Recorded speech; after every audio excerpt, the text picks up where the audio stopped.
let's say you're working on this thing and you wanted to like build up the bulk of this hair. Like, I guess there are different ways you can do this. You could like make a mesh and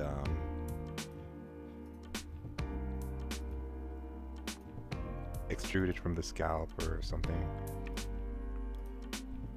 What you can do is turn on this guy, your snap tool, and have it snap to the polygon surface.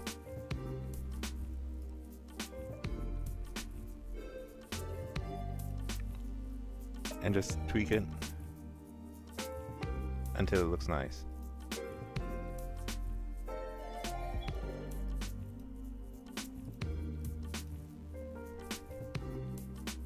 It also works with the extrude tool. It's actually quite lovely.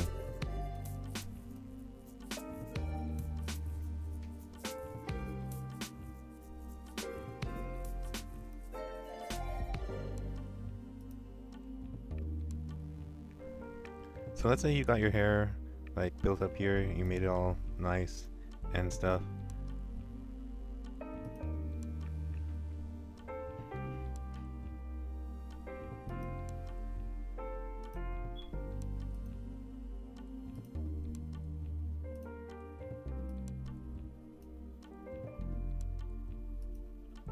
And you want to duplicate it to the other side.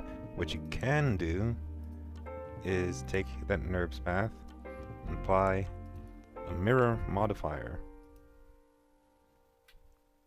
Just like so. So technically speaking, you only really have to like model half the head and just mirror the other half.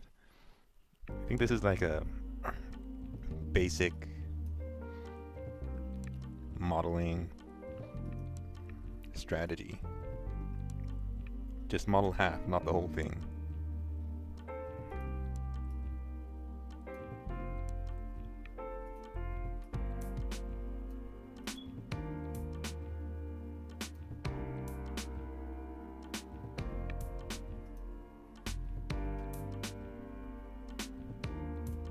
She looks like an old man now. Okay. Okay, enough of that. As I was saying before, what was I saying before?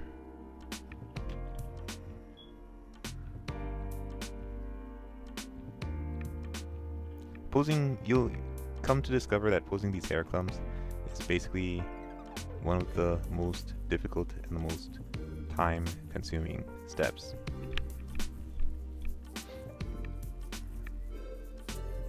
I actually kind of feel like I'm going to like work with this. I could have cleaned it up a bit more, but it doesn't really serve and the purpose of my tutorial, these tutorials. And you can go further with it if you want. I'm going to work with this. I could go further with it, but this is plenty for this tutorial. Technically speaking, that was the easy part. Setting up. The hard part, well, difficult to comprehend part, would be setting up the materials for your hair. I'll cover that in the next section because it's a doozy.